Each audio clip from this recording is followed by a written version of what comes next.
Tayo sa DepEd. preparasyon ng Yan. Department of Education sa pasukan dahil June 16 na.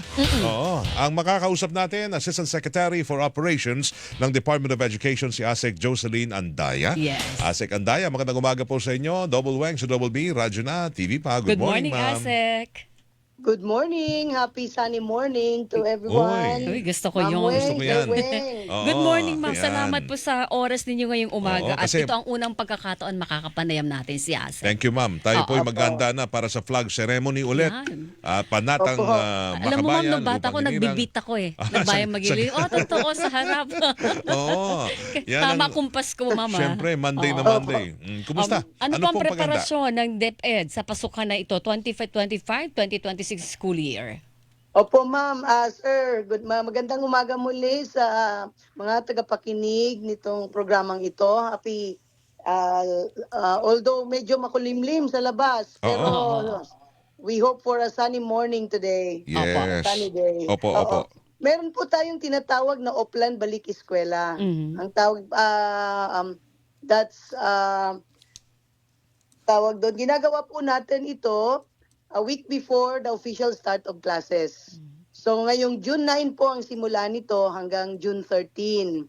Pero sabi nga po natin, hindi naman ibig sabihin na ngayon lang tayo naghahanda. In fact, as early as January of this year, nagsimula na tayo ng early registration upang malaman natin kung ilan talaga yung mag-e-enroll ngayong school year 2025-2026. Ano po ba? Ano Sige po, Ma'am Wen. ano po ang Oplan Balik Eskwela? Ano yung programa Opo. na yan? Iba rin to doon sa yung tinatawag Brigada. na brigada Oo. eskwela. Iba rin to ba yun? Ang part po ng Oplan Balik Eskwela, ang Brigada Eskwela, nagaganapin sa June 9. So ito po ay paghahanda sa ating mga paaralan, sa ating mga silid-aralan. Katuwang po natin dito ang iba't ibang sektor ng pamahalaan at lipunan, pati ang pampribadong sektor. Maglilinis po tayo ng mga paaralan at eskwelahan. Meron po tayong mga barangay tanod, meron tayong mga LGU, mga magulang na pupunta sa ating mga paaralan upang tulungan ang DepEd na maglinis. Opo. Sa taya po ng DepEd, ilan yung magiging mag-aaral natin sa school year 2025-2026 ASEC? Ma'am Weng, ang projection natin mga 27 million, around 27 million.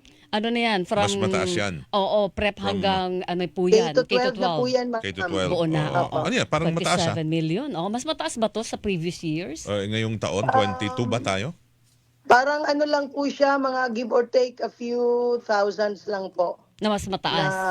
Mas mataas, opo. Oo. Okay. Ma'am, ito lang kasi nung eleksyon, di ba nasa classroom tayo, bumoto, marami nakapansin yung mga gamit, yung mga upuan, sira-sira, di ba? Yung mga bintana, Yes. sira-sira. Kumusta ho ngayon ang pag-i-improve ng mga classroom muna? Yung gamit nila, upuan, mesa, bintana, electric pan, kumusta ho yun? Problemado pa rin ho ba tayo dyan? Meron po tayong, tama po kayo, meron pa po tayong mga sira-sirang mga tables and chairs at ginagawa na po natin ito ng paraan. Kasama po yan sa ating gagawing Brigada Eskwela ngayong Monday hanggang Friday. Titingnan po natin ang bawat isang upuan ng ating mga bata upang hindi sila masaktan kung merong mga pako dyan or what. I-repair po natin yon sa abot ng ating makakaya. Wala tayong mga na-purchase na mga bagong klaseng upuan, plastic made na, hindi na yung kahoy. Ongoing naman po ang ating procurement sa ganitong mga silya at mga desks. Opo. ASEC, sa ano po, datos ng DepEd, ilan pa ang kulang natin sa classroom? Sabay na natin yung kulang sa guro. Opo. Yung ating classroom shortage, ang ating napabalita po ay meron po tayong 165,000 classrooms po ito na shortage. Pero ang gagawin po natin ito ay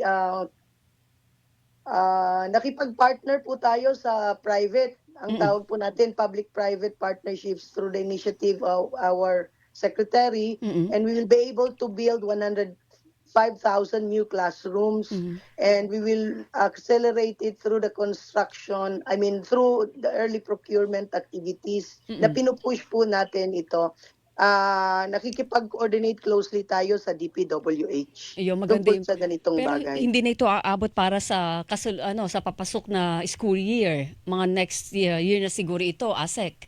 Opo, opo. Mm. Siguro mga towards the last part of the year. Mm. Ang gagawin lang po talaga natin ngayon ay titingnan natin or kukumpunihin yung mga sira muna. Mm. At ating pong mga LGUs naman ay katuwang natin sa pag-purchase ng mga tables and chairs at Opo. pag-construct na rin ng mga classrooms. ASEC sa guro naman, marami pa tayong kakulangan po sa guro.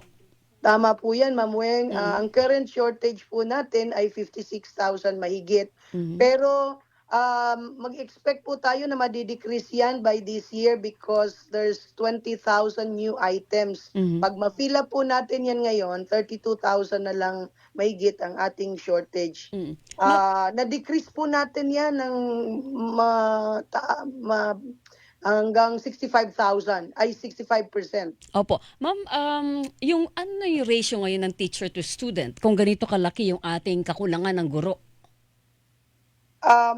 One teacher is to 30 students in some areas. Mhm. In other areas, it's one teacher is to 50 students. Mhm. Ang tinitingnan po natin dito. Oh, so yung kakulangan na ito ng malaking kakulangan sa guro ay maaari ba nating sabihin na isa doon sa ugat ng problema natin sa edukasyon, yung learning gap ng mga estudyante natin. Yung kakulangan nila sa yung kahinaan sa comprehension, kahinaan sa ibang subjects kasi kulang sa tutok dahil nga kulang sa guro.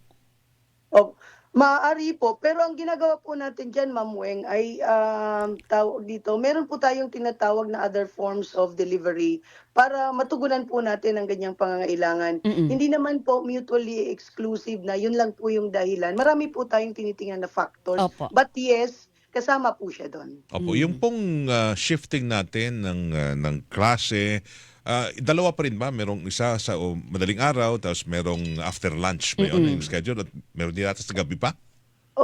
Tama po kayo, Sir Weng, na meron po tayong 2 shifts, especially po dito sa NCR at saka 4A kasi napaka-congested naman po talaga ng ating classrooms, mainly because ang dami po nating mga enrollees. And so meron po tayong ang first shift po natin, nagsisimula ng 6 o'clock in the morning, nagtatapos ng 12 o'clock. Tapos 12 to 6 naman po ang iba hanggang 7 o'clock ng gabi po. Okay, As much as possible, ang alam ko, at least sa NCR po, wala tayong triple shift. Hanggang double shift lang po tayo. Oo, Okay. hirap na. Ma'am, nagiging prone sa krimen yung mga estudyante natin, lalo sa labas ng paaralan. Di ba meron pong minsan nabalita na muntik makidnap yung bata, pinipilit kunin ng isang lalaking hindi niya kakilala. Paano po natin, I know na ang responsibilidad ng school ay majority nasa loob ng compound ng eskwelahan. Pero mas lumabas yun, sana mga alagaan din po ang kanilang kapakanan. Meron bang ginagawa doon ang DepEd or direktiba sa mga eskwelahan para ma-prevent o hindi po mangyari ulit yung ganon? Opo, ma'am. Ma'am Weng, alam po ninyo, ang ating eskwelahan, ang sinasabi po natin sa ating mga principal ay kausapin ang ating barangay. Mm-mm. Halos every month po ang coordination para sa safety and security ng mga bata, hindi lang sa loob ng paaralan, kundi maging sa labas ng paaralan. Mm-mm. Nakikipag-ugnayan po tayo sa LGU, pati na rin po sa ating mga kapulisan para sa mga oras na kakailanganin ang kanilang presensya, at least magpadala man lang ng isa o dalawa at magro-ronda doon sa area na yun. Yes, mahalaga yung Hindi presence naman nun. po buong araw po yan. Let's say for instance, pasukan at dismissal. Doon po nangyayari Opo. Opo. At saka isang paghanda din natin, mabawasan nyo yung mga issue ng bullying sa loob ng eskwelahan, di ba? Yes, ma'am. May mga nag-aaway Opo. sa loob mismo ng classroom. At saka may nananaksak na sa bullying. Yes, Oo. oo. Yeah, oo. May nakakapatay na ASEC. Yeah. Ma'am Weng, sir, actually, yan po talaga ang tututukan ngayon natin ngayong taon. In fact, kasama po yan sa atin Oplan Balik Eskwela at pati na rin doon sa mga guidelines na ipapamahagi natin sa mga eskwelahan tungkol po dito. Masabi ko lang po ang mga gagawin natin sa NCR kasi Opo. po ako din po ang regional director ng NCR. Go ahead, ma'am. tawag dito, meron po tayong mga sinabi sa kanila na maglagay na ng mga metal detectors. Ang iba po kasi ay, pero kung konti na lang naman po ito, may mga metal detectors. At the same time, may bag check po tayo at bag inspection. But of course, we will follow kung ano yung dapat at legal na paraan. Pero Yun may po gwardiya yung ho ba kayo gagawin dyan? So, ibig sabihin, may gwardiya na gagawa po noon sa mga schools. Tama po kayo, tama po kayo. So mag-hire ho kayo ng mga gwardiya na? Oh, sa public Opo, schools oo. to, Public ha? school to, ha? Yes, Oo, oo. oo. Oh, may mga tinanggal sa mga MRT na mga ayun. Scanner. Oh, pero Pwede. ito po ay NCR lang. NCR lang, oo. Initiative po ninyo as Regional Director ng NCR, ASEC. Opo, tama po kayo. Pero tama din po kayo na sa ibang mga sa ibang mga regions Oo. ay meron ding mga ganong mga bullying cases at alam ko ganun din po ang kanilang gagawin sa abot ng kanilang makakaya at sa MOOE na meron sila, di po ba? Alright. Pero yung pong mga iba po nilang kakailanganin, dumudulog din po sila sa LGU para Okay. po dito. Yung mga kuwan natin, kailangan natin sa eskwela, yung mga counselor ba yan, partner? Yes, Oo, oo, kailangan po yun. Kasi kaya nga daw tumitigas ang ulo ng mga bata. Walang sumusweto, walang counselor ang schools. Ang ating gagawin po dyan, alam naman po ninyo na meron tayong kakulangan sa guidance counselors. Yes. Kasi gustuin man nating mag-hire, talaga naman pong wala nang Walang apply. yes. Uy. Opo. Good So, ang naman. ginagawa po natin, meron po tayong tinatawag na mga guidance designates. Ito po yung mga teacher na binibigyan po natin ng training para magawa po yung tungkulin, at least yung ibang mga tungkulin ng isang guidance counselor. Kailangan po natin ito para ma-guide ang ating mga bata. Okay, ma'am. Last na lang. Oo, Ma'am, opo. kulang tayo sa principal, ah. Oo nga pala. Libo-libong Oo. principal ang wala tayo. Tama po yan. Actually, ang ating principal ay dapat kumpleto na by this year. Kaso, kailangan pa rin po nating mag-hire kasi may shortage po tayo. Oo. Opo. Okay. Ma'am, Ongoing makapag-promote. naman po, ma'am, sir, ang ating hiring nito. Sana makahanap. Ma'am, pasukan na Opo. at tag-ulan na. Kung Sino wala ba man po tayong ma-hire muna, meron Opo. tayong tinatawag po na teacher in charge. Teacher in TIC. charge muna. Okay. Pasukan na, tag-ulan na naman, baka may mga kasuspensyon ng pasok. Sino ho ang unang mag-a-announce na walang pasok? LGU o DepEd? Linawin na natin yan.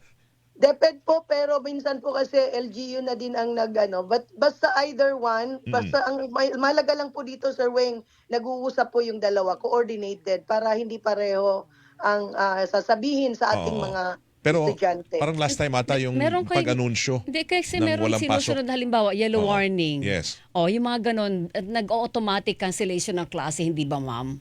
Tama po yun, Ayun. ma'am. Kasi po, meron na po tayong DepEd order tungkol dyan. Tapos maaga yung anunsyo na walang Yes, pasok. oo. Maaga Dapat po, ma-announce. maaga. Let's Alas say- 4 po ang Oo.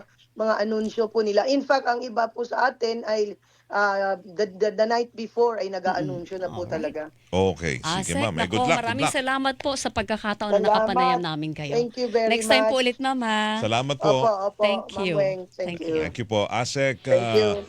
Jocelyn Andaya, siya ho ang from the Department of Education, Assistant Secretary for, Operations. ng Mga kapuso. Department of Education. Hilingan, walang pinoprotektahan.